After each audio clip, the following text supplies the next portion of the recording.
रखा। माननीय लोक निर्माण मंत्री जी। धन्यवाद अधिष्ठाता महोदय। मैं श्री राज्यपाल जी की सिफारिश का ये प्रस्ताव कि 31 मार्च 2025 को समाप्त होने वाले वर्ष के अनुदान संख्या 54 लोक निर्माण विभाग अधिष्ठान के अंतर्गत होने वाले परव्यय को चुकाने के लिए आवश्यक धनराशि की पूर्ति के लिए रुपये 3,486 करोड़ 95,93,000 रुपये से अनधिक धनराशि स्वीकृत करता की जाए।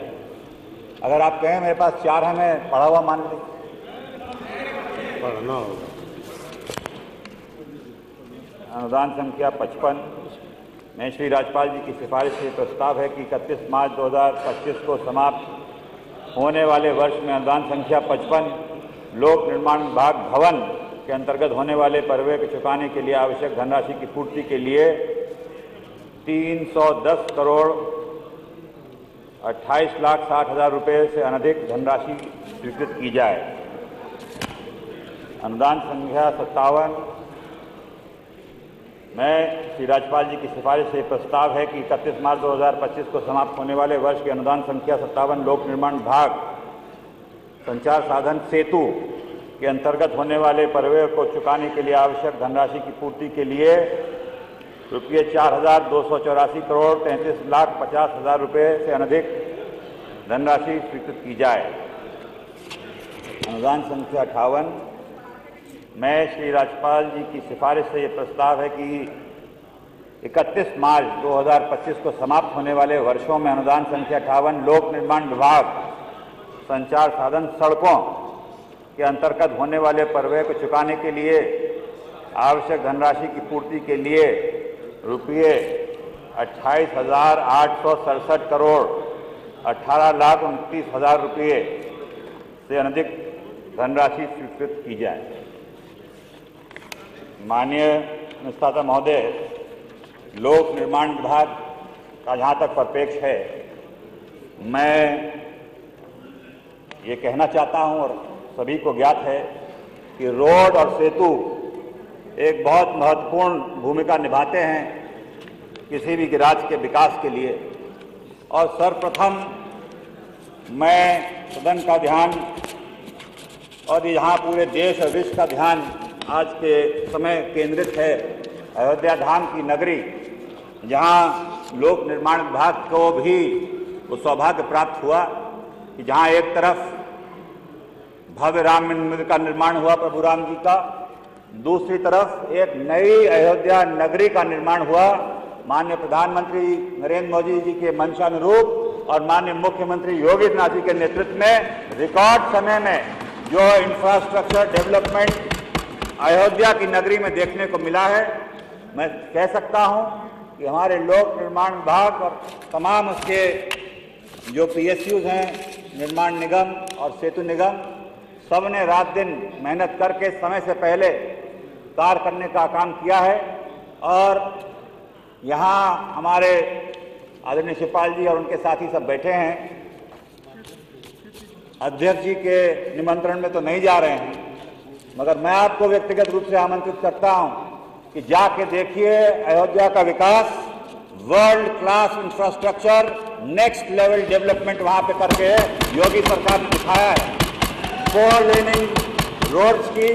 हमारे वहां रोड्स के साथ सौंदर्यकरण, फसाड, डक्ट्स, जो वहां जरूरतें थी, कैनोपी से लेके भव्य गेटों के निर्माण, जहां देश और दुनिया की नजरें हैं, एक भव्य एयरपोर्ट जो डबल इंजन सरकार की देन है, उसके साथ साथ जो एयरपोर्ट की रोड है, जो हर शहर में एक आइकॉनिक रोड मानी जाती है। किसी भी बड़े शहर में चले जाएं, एयरपोर्ट से जब निकलते हैं तो एक बहुत सुंदर भव्य रोड दिखने को मिलती है। वो भी लोक निर्माण विभाग की देन है। जो वहां मुख्य परियोजनाएं अयोध्या में चल रही हैं, जो स्वीकृत परियोजनाएं हैं, वो 13 हैं। उनकी लागत 2,787 करोड़, जिसमें से 6 पूरी हो गई और 7 निर्माणाधीन परियोजनाएं हैं। जो सबसे महत्वपूर्ण रामपथ 844 करोड़ का, धर्मपथ 65 करोड़ का, भक्ति पथ 68 करोड़ का, जहां white topping technology, utility ducts, RCC drains, designer footpaths, cobblestones, decorative lighting, sound systems, जो दुनिया से लोग वहां आएंगे उसमें वो देखेंगे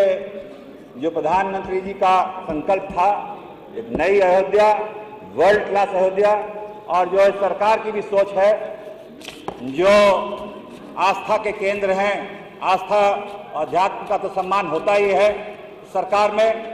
साथ ही साथ बिजनेस मॉडल, इकोनॉमिक डेवलपमेंट का जो ये मॉडल है, चाहे वो प्रयाग हो,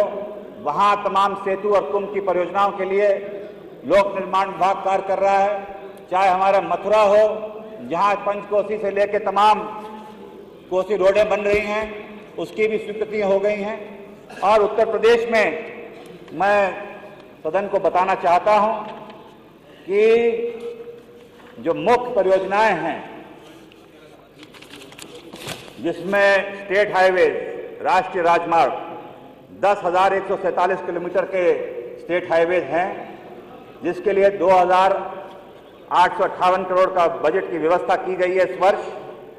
और उनके चौड़ीकरण और सुदृढ़ीकरण के लिए दूसरा जो नए प्रयोग किए हैं, जो पिछली सरकारों में नहीं होते थे, धर्मार्थ विभाग, एक धर्मार्थ के लिए एक नया मद इस सरकार ने किया है, जो 2022-23 में 1,697 करोड़ 3 मुख्य मार्ग जो अयोध्या में किए गए, 2023-24 में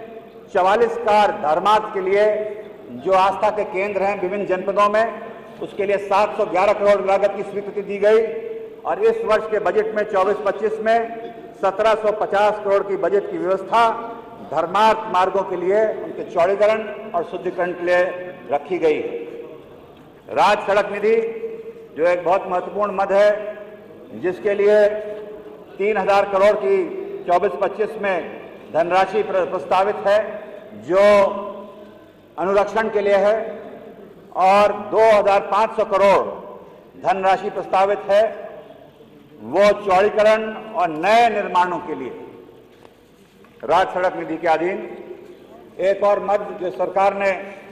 चालू किया है पिछले वर्ष 2023-24 में, उसमें इंडस्ट्री और लॉजिस्टिक्स हब्स जहां हमारे बन रहे हैं, वहां 4 लेनिंग होगी ताकि इंडस्ट्री को भी बढ़ावा मिले। ये Uttar Pradesh global investor summit जो रिकॉर्ड यहाँ पे MOU साइन हुए थे, और जल्द ही ग्राउंड ब्रेकिंग हो रही है, और जमीन पे धरातल पे विश्व का इन्वेस्टमेंट दिख रहा है। उसमें लोक निर्माण विभाग इस मद से इंडस्ट्रीज और लॉजिस्टिक हब्स जो हैं 24-25 में 800 करोड़ का बजट की व्यवस्था की गई है। ये मुख्य रूप से जो बड़ी परियोजनाएं और मद हैं, मगर बात की जाती है 4 लेन कितने बनाए। मैं सूचित करना चाहता हूं कि जहां तक 4 लेन का सवाल है, 2012 से 17 25 कार पूर्ण हुए थे, 547 किलोमीटर, और 2017 से 22 और उसके बाद 2017 से 22 38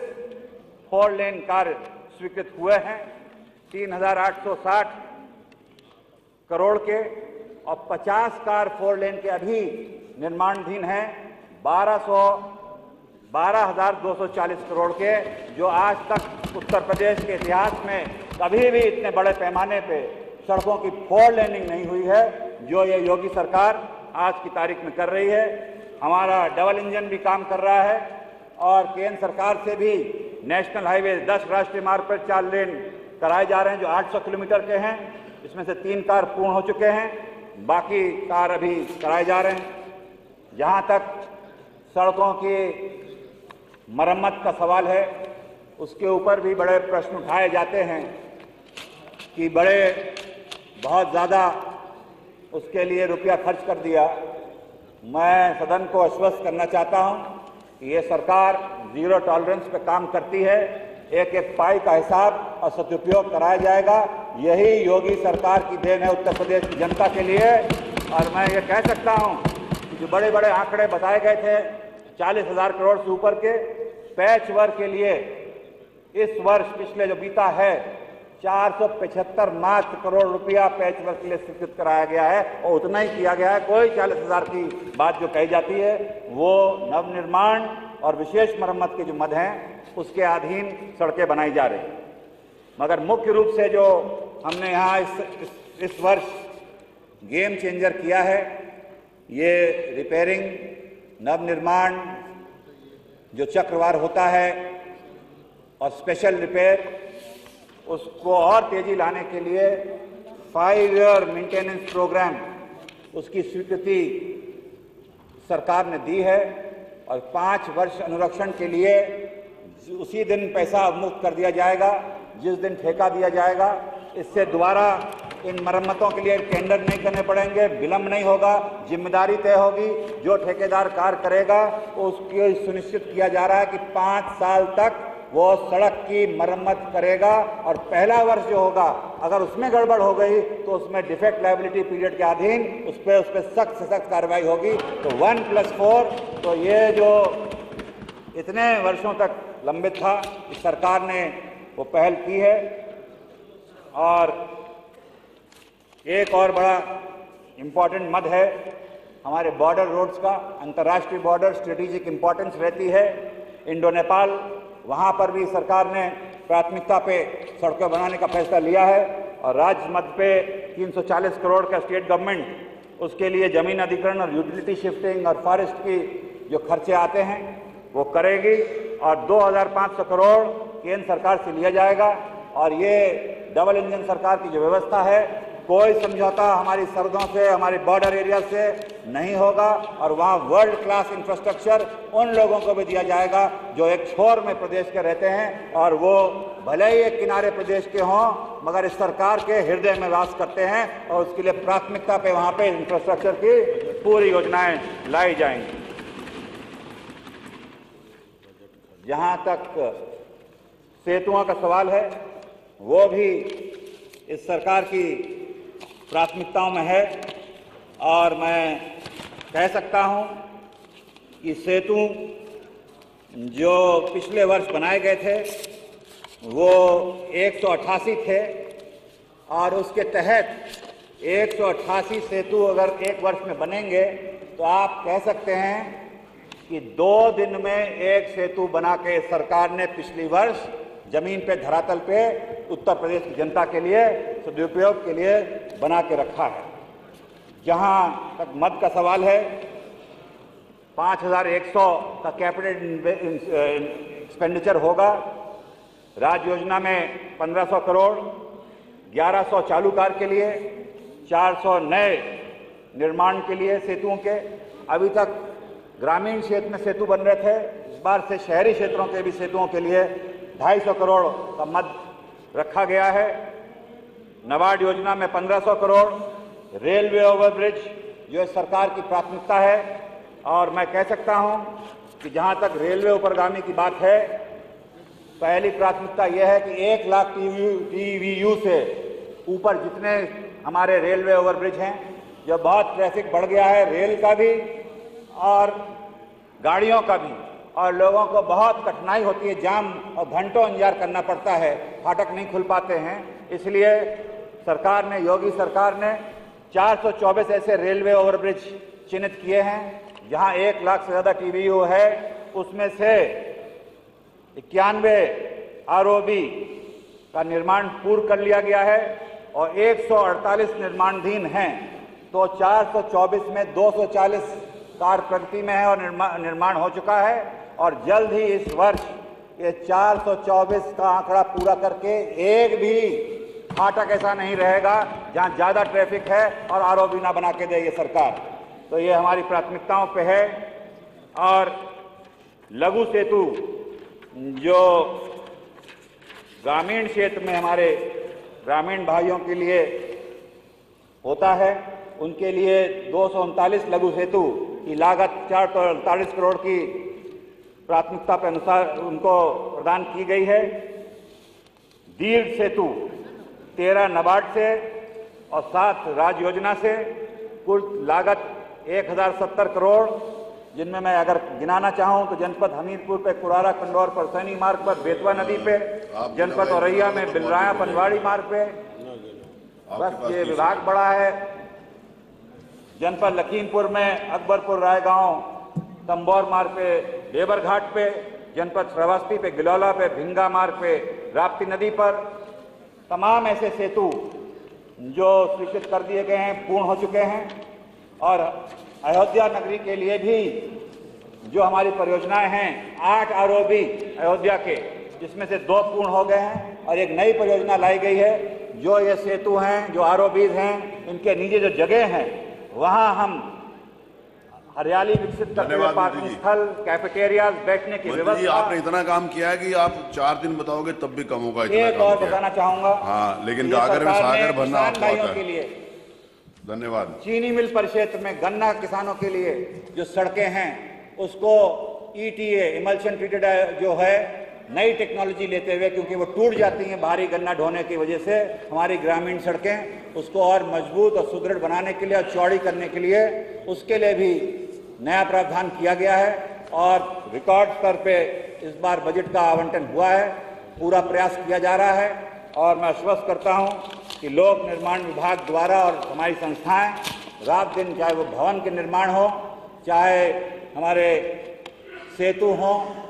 सभी कार्य तेजी से समय सीमा पे गुणवत्ता के आधार पर किए जा रहे हैं। इसी के साथ मैं आपका समय देने के लिए बहुत बहुत धन्यवाद देता हूं। सवेरे जिस समय 24-25 के आए हुए के अनुदानों की मांग और चर्चा के ऊपर मतदान का विषयक मेरे द्वारा विधानसभा में प्रस्तुत किया गया था, तो माननीय संसदीय कार्य मंत्री जी ने ये कहा था कि ये चारों माननीय मंत्रीगण अपना जो व्रत है उसमें समय सीमा के अंतर्गत रख देंगे। तो मैं धन्यवाद देता हूं कि हमारे 4 माननीय मंत्रियों जी ने किसी एक विभाग के ऊपर अगर चर्चा के लिए कहा जाए तो सारा